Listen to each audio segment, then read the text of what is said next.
Hello students, आज मैं आपको छंद के विषय में बता रही हूँ। हिंदी काव्य साहित्य के 3 प्रमुख तत्व होते हैं, रस, छंद, अलंकार। मैंने आपको अपनी पहली वीडियो में रस और अलंकार का स्पष्टीकरण कर दिया था। आज छंद के विषय में बता रही हूँ। पहला आप देखिए, छंद का अर्थ होता है बंधन। इसमें आप ये समझिए, यदि बंधन मुक्त रचना है तो वो कहलाएगी मुक्त, यानी कि फ्री, जिसमें कोई भी कहीं चिन्हों का कहीं भी रुकने और चलने का नियम नहीं है, वो कहलाती है गत। और यदि बंधन युक्त है, यानी कि उसे ये है यति विराम पूर्ण विराम फुल स्टॉप, जहां भी देखना हो, तो वो कहलाती है पद। हमारे जो छंद है वो किस में चलते हैं? पद में। इसकी परिभाषा है, जिस काव्य में वर्ण और मात्रा, गणना, यति, यति को हम कहते हैं विराम, विराम चिन्ह एवं गति का नियम तथा चरणांत में समानता हो, उसे छंद कहते हैं। अर्थात इसको एक बार इस पर समझ लीजिए, जिस हिंदी काव्य में, जिस भी काव्य में वर्णों में और मात्रा में, गणना में उनकी मात्राओं की गिनती, यति रुकने का तरीका एवं गति कि वो किस तरह से चल रहा है, गति के जो नियम है और चरणांत हर कविता की हर लाइन के अंत में जब समानता हो, उसे छंद कहते हैं। अब हम इसके प्रकार परिभाषा पढ़ी, अब छंद के प्रकार देखिए। छंद कई प्रकार के होते हैं, पर मुख्य रूप से 2 प्रकार के होते हैं, मात्रिक छंद, वर्णिक छंद। मात्रिक छंद में हमें पहले ही पता चल रहा है, मात्रा प्लस इक, इस तरह से मात्रिक, जिसमें मात्राओं पर, जिस छंद में मात्राओं की संख्या का विचार होता है वह मात्रिक छंद कहलाता है। अर्थात जिस छंद में मात्राओं की संख्या को ध्यान में रखा जाता है वह मात्रिक छंद होता है। सेकंड, वर्णिक छंद, जिस छंद में वर्णों की संख्या का विचार होता है वह वर्णिक छंद कहलाता है। वर्ण किसे कहते हैं? जैसे इंग्लिश में लेटर होते हैं, हिंदी में जो ए का नर, क का कबूतर होते हैं, वे सब क्या होते हैं? वर्ण। उसके बाद स्वर व्यंजन होते हैं। जो जिस छंद में वर्णों की संख्या का विचार हो वह क्या कहलाते हैं? वर्णिक छंद कहलाता है। मात्रिक छंद कई प्रकार के होते हैं, परंतु मैं अभी मुख्य रूप लिख रही हूँ। मात्रिक छंद में चौपाई, दोहम, सोरठा, रोला, कुंडलियां आदि। वर्णिक छंद में इंद्रवर्जा, वसंत तिलिका, मालिनी, सवैया आदि। ये इनके मुख्य प्रकार हैं। ये सारे नहीं दिए क्योंकि आपके सिलेबस में बहुत कम हैं। मात्रिक छंद में हम सोरठा पढ़ रहे हैं। सोरठा क्या है? यह है अर्धसम मात्रिक छंद है।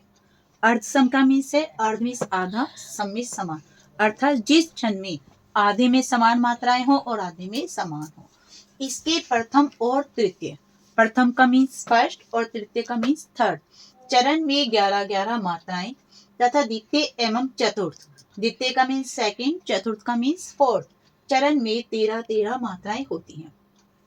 ये ध्यान रखना, सोरठा हमेशा दोहे का उल्टा होता है। एक बात देखिए, इसके पहले और तीसरे चरण में कितनी कितनी? 11-11 है।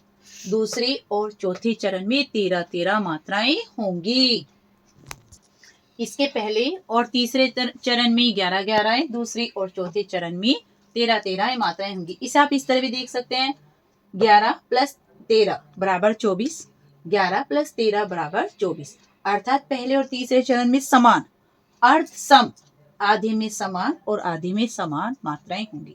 मात्राओं का ध्यान रखेंगे, जो छोटी मात्रा लघु होती है उसका 1 डंडा है, ये देखे, और जो बड़ी है उसका 2। बिंदु पे, अंकी बिंदु पे 2 मात्राएं होती हैं।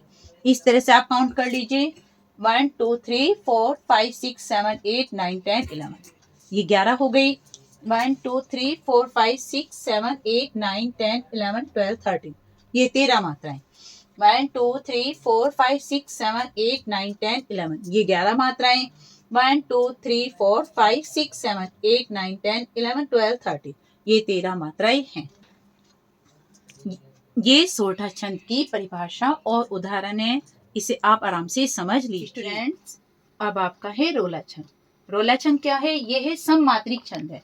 सममात्रिक का मीन्स हो गया जिसके प्रत्येक लाइन में बराबर मात्राएं हो। इसमें 4 चरण होते हैं और प्रत्येक चरण में 24 मात्राएं होती हैं। 4 चरण का मीन्स इसमें 4 लाइनें होंगी और प्रत्येक लाइन में कितनी मात्राएं होंगी? 24। इसमें 11 और 13 मात्राओं पर यति होती है, अर्थात 11 और 13 मात्राओं के बीच में यति मीन्स कोमा अर्थात हल्का सा रुकना होता है। इसका उदाहरण है, उठो उठो ही वीर, आज तुम निद्रा त्यागो, करो महासंग्राम नहीं कायर हो भागो, तुम्ही वरेगी विजय, अरे यह निश्चय मानो, भारत के दिन लौट आएंगे मेरी मानो। या आप देख लीजिए, इन पे मात्राएं देख लीजिए, इन पे मैंने मात्राएं लगा रखी हैं, उन्हें आप काउंट कर लीजिए, 1 2 3 4 5 6 7 8 9 10 11।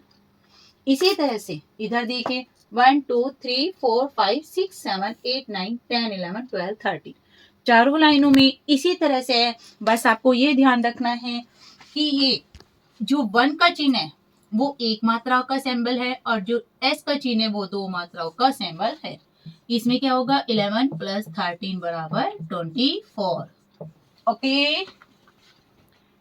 यदि अब भी कुछ प्रॉब्लम हो तो आप कमेंट बॉक्स में लिख करके भेज सकते हैं, पूछ लीजिए आपको कुछ भी नहीं समझ में आया हो तो।